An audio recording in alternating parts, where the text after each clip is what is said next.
नमस्कार मित्रों, to arts education में आप सतीश कुमार का। कैसे हैं आप लोग? आशा है आप लोग अच्छे होंगे और आपका टीजीटी पीजीटी और कोई पढ़ाई ठीक चल रही होगी। और हाई स्कूल बीएससी इनके लिए तो अभी वोकेशन चल रही होंगी। कुछ बीएससी और एमएससी के पेपर भी चल रहे हैं, तो ये आपके लिए सभी को लाभदायक है। बायोलॉजी में मैं आपको जूलॉजी यानी जंतु विज्ञान हिंदी में निःशुल्क आपको, पिछली बार मैंने आपको कई दिन हो गए, कुछ बाहर चला गया था, बना नहीं पाया था, इसलिए आज मैं आपको ये वीडियो बनाने से पहले या अपना चैनल शुरू करने से पहले मैं आप लोगों से आशा करता हूँ कि आप लोग सब्सक्राइब ज़रूर करें, शेयर करें मित्रों को और कमेंट्स भी लिखें। तो मैं आज आपको जंतु विज्ञान में एक पुराना पेपर लेकर के आया हूँ। उस पेपर को मैं आपको, उस पेपर के क्वेश्चन जो हैं उसके आंसर मैं आपको डिटेल से कराऊंगा और उसी के हिसाब से मैं पहले एक पूरा पेपर करा दूंगा। ये टीजीटी के हिसाब से। जैसे एक सवाल है कि यकृत कृमि के जीवन चक्र की वह अवस्था जो प्राथमिक पोषक को संक्रमित करती है। यानी यकृत कृमि के जीवन चक्र की वह अवस्था जो प्राथमिक पोषक को संक्रमित करती है, यानी stage of the life history of the liver fluke which infect the primary host is. तो देखिए, रेडिया, सर्केरिया, मेरेसिडियम और रिहेबिलिटी फॉर्म लार्वा कौन सा सही होगा? जो भी सही होगा हम पहले डिटेल बताएंगे, डिटेल के बाद इसका आंसर बताएंगे। तो देखिए, इसकी हम जीवन चक्र को देखना चाहते हैं। पहले सबसे पहले जीवन चक्र कि इसका जो जीवन चक्र है वो किस प्रकार से है। सबसे पहले हम इसके लक्षण लेंगे और पहले इसको लक्षणों के बारे में बताएंगे कि लक्षण किस प्रकार के हैं। तो सबसे पहले इसका जो बॉडी स्ट्रक्चर है, हम पहले बॉडी स्ट्रक्चर बताएंगे कि ये जो बॉडी स्ट्रक्चर है इसकी इस तरह से। तो ये देख रहे हैं आप, सबसे ऊपर का जो हिस्सा है ये एक तरह से माउथ कहलाता है। क्या कहलाता है? माउथ। माउथ के नीचे का पार्ट जो होता है जो ओरल सकर कहलाता है, यानी इसी से चूसता है, ओरल सकर्स, है ना। और जो आप ये देख रहे हैं ये संरचना जो बीच में है, ये इस तरह से संरचना बनी हुई है, ये संरचना कहलाती है जेनाइटल ओपनिंग। जनन, है ना, जनन छिद्र, जेनाइटल ओपनिंग कहलाती है। और इसी से ये जुड़ी हुई है जो है ये आंत है ना, और आंत से ही जुड़ी हुई ये सब यहाँ इस तरीके से सब में फैले रहते हैं इस तरीके से। तो ये जेनाइटल ओपनिंग है और यहीं पर आंत से जुड़ा हुआ है वो यूट्रस होता है, यूट्रस। और इसी से ये जो चली आती है नाली जैसी, ये एक तरीके के नाल है। तो ये एंटीरियर या टेस्टिस कहलाते हैं, एंटीरियर और टेस्टिस।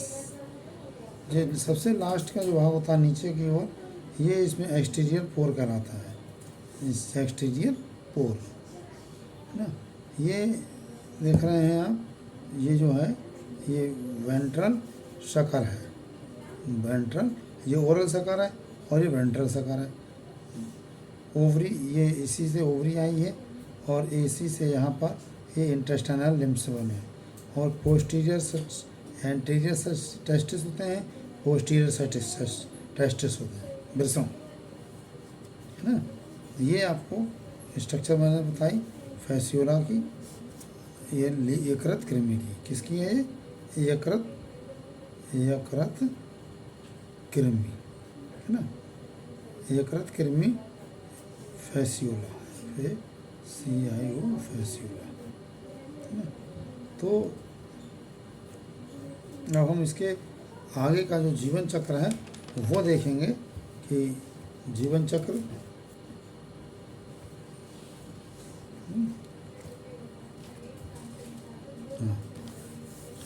तो ये हम एक जीवन चक्र इसका देख रहे हैं। Adult fluke in sheep. एक शीप होती है भेड़ में, भेड़ से शुरू होता है। भेड़ में के अंदर पाया जाता है, भेड़ के शरीर में, है ना, लीवर में या उसके तनलिके में।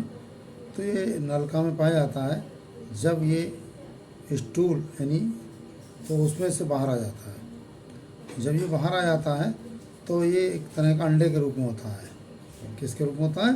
अंडे के रूप में होता है।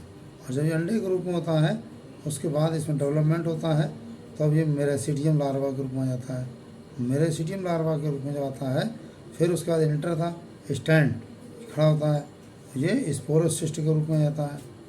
ये स्पोरोसिस्ट के रूप में आता है तो ये जो स्नेल होता है स्नेल में प्रवेश कर जाता है ना, यहाँ से फिर स्नेल के बाहर आता है तो ये रेडिया लार्वा कहलाता है।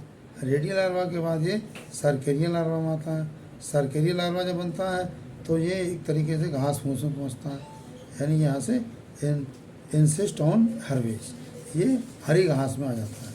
जब हरी घास में आ जाता है इस रूप में, और इस रूप में आकर के जब ये भेड़ घास खाती है तो फिर ये आएगा उसमें। तो ये हमने भेड़ और स्नेल में दिखाया है। यानी ये कह रहे हैं कि 5 weeks to the few month, 5 सप्ताह में कुछ महीने, डिपेंडिंग ऑन टेम्परेचर। ये पड़ा भी रहता है काफ़ी टेम्परेचर वो अपने मॉइस्चर या टेम्परेचर में अनुकूल होता है तब ये कार्य करता है। मल्टीप्लिकेशन अप टू 500 टाइम या मोर देन 500 से ज़्यादा से काम करता है स्नेल।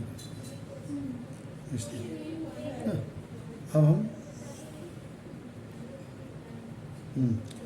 यकृत कृमि को फैसियोला हेपेटिका भी कहा गया है। और वर्गीकरण में क्या होता है इसके? वर्गीकरण में देखिए लक्षण हम आपको बता रहे हैं कि फैसियोला, जिसे यकृत कृमि भी कहते हैं, फैसियोला को यकृत कृमि भी कहते हैं। मनुष्यों तथा कुछ जंतुओं में जैसे भेड़ बकरी इत्यादि के लीवर में पाया जाता है। जिगर भी कहते हैं लीवर को, में पाया जाता है और इसका शरीर चपटा होता है। इससे जुड़े अन्य तथ्यों के बारे में निम्नलिखित होता है। क्या है? सबसे पहले हम इसका वर्गीकरण देखते हैं। वर्गीकरण में क्या होता है कि ये किंगडम क्या होता है? एनिमेलिया। किंगडम इसका होता है एनिमेलिया। ये किंगडम एनिमेलिया है। और जो इसकी ब्रांच, किंगडम के बाद में इसकी ब्रांच होती है से यूमेटोजोआ कहते हैं। क्या कहते हैं इसे? यूमेटाजोआ ब्रांच को। किंगडम की जो ब्रांच है उसे यूमेटाजोआ कहते हैं। और जब इसका डिवीज़न होता है तो डिवीज़न में वायलेटेरिया होता है। डिवीज़न में वायलेटेरिया आता है और सब डिवीज़न में प्रोटोस्टोमिया होता है। सेक्शन होता है एसिलोमेटा, सेक्शन होता है एसिलोमेटा कहते हैं। फाइलम होता है प्लेटीहेल्मिन्थिस फाइलम के अंतर्गत ये आते हैं। क्लास में इसका ट्रीमेटोडा होता है, क्लास ट्रीमेटोडा। और सब क्लास होता है डाइजीनिया सब क्लास डाइजीनिया होता है। ये बहुत याद करने का बहुत है वर्गीकरण। और जो ऑर्डर होता है गण, ऑर्डर एकाइनोस्टोमेटिडा होता है। जीनस इसका होता है फैसियोला ना। स्पीसीज फिर अलग अलग आ जाती हैं। स्पीसीज जो होती है वो हेपेटिका। करैक्टर में क्या आते हैं इसके? मैं आपको करैक्टर बताऊँ इसके, कुछ बातें आपको अभी बता दूँ पहले जनरल बातें क्या है। चलो शुरू करते हैं, यहीं से फिर बात बताते हैं बातें। हाँ, करैक्टर में क्या होता है, इसके जो लक्षण हैं वो क्या क्या मुख्य हैं। ये भेड़ बकरी सुअर भैंस आदि के जिगर, यानी जिगर को ही लीवर कहते हैं, है ना। लीवर की बड़ी बड़ी पित्त नलियों में जो वाइल डक्ट होते हैं, बाइल डक्ट में पाया जाता है, ठीक है। भेड़ बकरी सुअर भैंस आदि के लीवर की बड़ी बड़ी पित्त नलियों में यानी वाइल डक्ट्स में पाए जाते हैं। ये है ना, पाया जाने वाला चपटा यकृत कृमि यानी लीवर फ्लूक होता है, ठीक है। चपटा होता है। ये जो होता है 2.6 से 6 सेंटीमीटर तक, काफ़ी बड़ा होता है। 2.5 से 6 सेंटीमीटर तक लंबे और गहरे रंग के होते हैं, चपटे आकार के होते हैं। इनका शरीर पत्ती जैसा कोमल होता है, जिसके अगले छोर पर एक छोटा सा शीर्ष पिंडक यानी हेड लोब कहते हैं जिसे, शीर्ष पिंडक जिसे हेड लोब कहते हैं। पिंडक यानी हेड लोब के शिखर पर एक प्याले नुमा मासल मुख सूचक यानी ओरल सकर होता है द्वारा घिरा मुख के कुछ पीछे आधार तल पर मध्य रेखा में एक बड़ा आधार चूसक या एसिटाबुलम या वेंट्रल सकर, जो एसिटाबुलम दोनों चूसक कृमि को होस्ट का पित्त नलियों के द्वारा दीवार से चिपकने को सहायक होता है। जो हमने आपको भी दिखाए थे ओरल सकर और वो उसका कि वो क्या काम करते हैं, वो चिपकने का काम करते हैं, उसी से ये चिपका रहता है। ये बहुत नोट्स हैं आपको मैंने तैयार किए हैं आपके लिए। अधर चूसक से ठीक आगे जनन छिद्र होता है, जो मैंने आपको बताया था, है ना, तथा इनके शरीर के पक्ष छोर पर उत्सर्जन एक्सक्रीशन पोर लास्ट में उपस्थित रहता है। इनके पाचन तंत्र में मुख द्वार होता है, पाचन तंत्र में मुख द्वार होता है, जो छोटी सी मासल ग्रसनी या फेरिंग्स ग्रास नली तथा शाखान्वित अंदर नाले या सीका में विभक्त होता है। सीका या आंतों में व्यक्त होती है, आंतों में होती है ना। सीका कहाँ होती है? आँखों में व्यक्त, आंतें में व्यक्त। इनके शरीर में विशिष्ट परिसंचरण एवं श्वसन तंत्रों का अभाव होता है। मुख्य चीज़ है इनके शरीर में परिसंचरण और श्वसन, ये देखिए मुख्य है, विशिष्ट परिसंचरण एवं श्वसन तंत्र का अभाव होता है। इनके शरीर में उत्सर्जन पूर्ण शरीर में छितरी सूक्ष्म शिखा कोशिकाओं यानी फ्लेम्स है तथा इनसे संबंधित छोटी बड़ी उत्सर्जन नलिकाओं द्वारा होता है। उत्सर्जन नलिका जो होती हैं उनसे होता है। फिर उत्सर्जन, इनमें तंत्र का तंत्र उपस्थित रहता है, तंत्र का तंत्र भी इनमें उपस्थित होता है। इनमें जनन तंत्र द्विलिंगी होता है भाई। इनके शरीर के मध्य भाग में दो अत्यधिक शाखान्वित वृषण यानी दो अत्यधिक शाखा विरांश होते हैं, जो वृषण यानी टेस्टेड होते हैं, टेस्टेड तथा इनके आगे इसी प्रकार शाखान्वित छोटा ओवरी अंडाशय होता है। इन शरीर के पार्श्वों में अनेक छोटी छोटी पीत या वाइट लाइन ग्रंथियाँ होती हैं तथा जनन वाहिनियाँ बहुत ही विकसित होती हैं। इसमें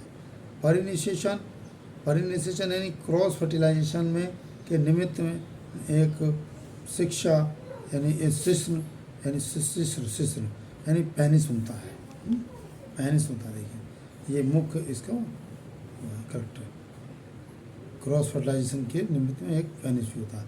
नंबर 9, इनका जीवन व्रत जटिल एवं द्विपोषकीय द्विपोषक में रहता है, तो दो हो गया डाइजेनेटिक होता है। इनका द्वितीय पोषक घोंगा होता है, घोंगा दूसरा होता है तो नहीं घोंगा होता है। जीवन व्रत में अंडे से मेरेसिडियम लार्वा बनता है। जीवन व्रत में अंडे से मेरेसिडियम लार्वा बनता है, ये नोट करने की चीज़ है। जीवन व्रत में अंडे से मेरेसिडियम लार्वा बनता है, अंडे से, जो घोंगे के लिए संक्रामक होता है। जैसा कि आपको दिखाया था, अंडे से मेरेसिडियम लार्वा बनता है ना। और ये भी भेड़ और ये स्नेल में होता है, दो पोषक जो घोंगे के लिए संक्रामक होता है। घोंगे में ये स्पोरोसिस्ट लार्वा में बदलता है। स्पोरोसिस्ट में रेडिया लार्वी, फिर रेडिया में सरकेरिया लार्वी बनती है और सरकेरी लार्वी के शरीर में से बाहर जल में आकर इंसिस्टमेंट परिफुटन करती है और परिकोष्ठित सरकेरी ही प्राथमिक पोषक के लिए संक्रामक होती है। जो इंसिस्टेटमेंट बनी, ये इंसिस्टमेंट जो प्राथमिक पोषक होता है उसके लिए संक्रामक होती है।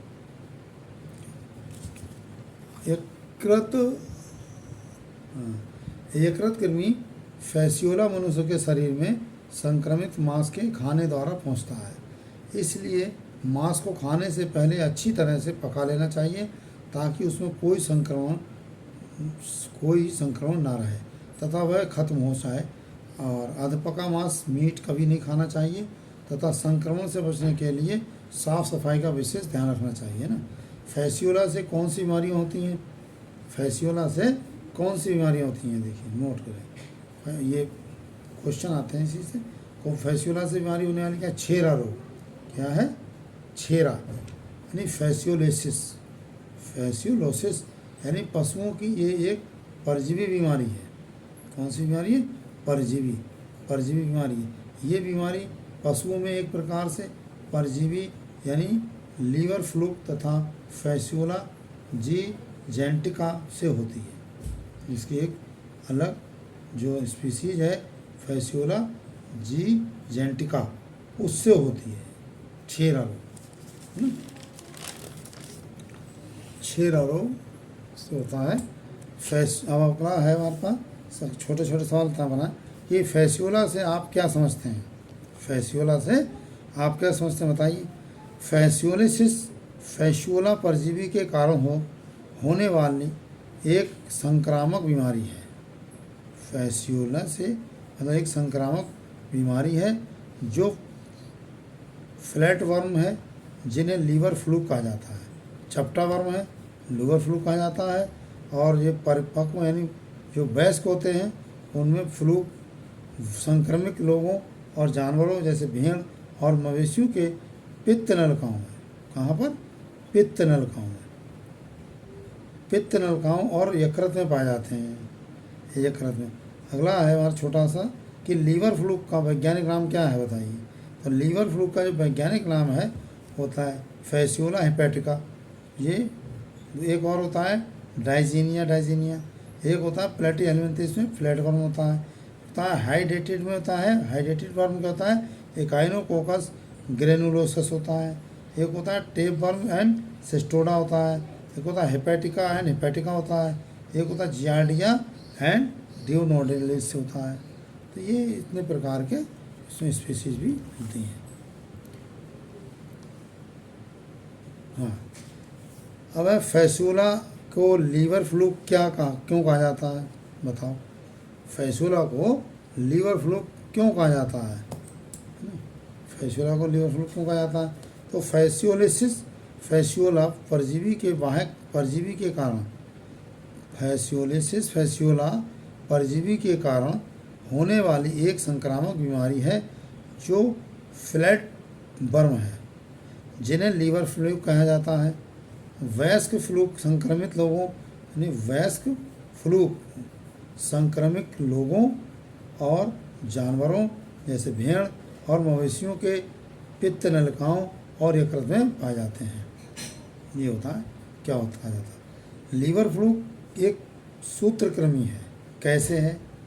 तो लीवर फ्लूक फाइलम प्लेटी हेलमिंथिस के तहत परजीवी ट्रेमोट्स के एक पॉलीफाइलेटिक समूह का एक सामूहिक नाम है। लीवर फ्लूक फाइलम प्लेटी हेलमिंथिस के तहत परजीवी ट्रेमेटोड्स के एक पॉलीफाइलेटिक समूह का एक सामूहिक नाम है। वे मुख्य रूप से मनुष्यों सहित विभिन्न स्तनधारियों के जिगर या लीवर के परजीवी होते हैं। अगला सवाल है कि लीवर फ्लूक्स कितने आम हैं? तो ये आम क्या है? संयुक्त राज्य अमेरिका में लीवर फ्लूक संक्रमण आम नहीं है, लेकिन वे होते हैं यदि आम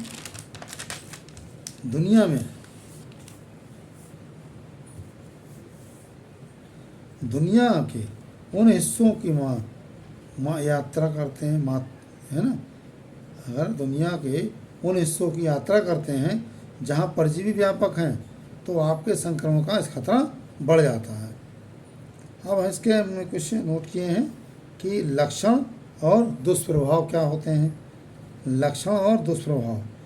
अल्प अवधि में लीवर फ्लूक संक्रमण जैसे लक्षण ला सकता है। क्या क्या ला सकता है भाई? पेट में दर्द है, बुखार है, जी मचलाना है, उल्टी करना है, दस्त है, वीप्स है, अस्वस्थता है, भूख में कमी और वजन कम होना है। ये इसके लक्षण और दुष्प्रभाव।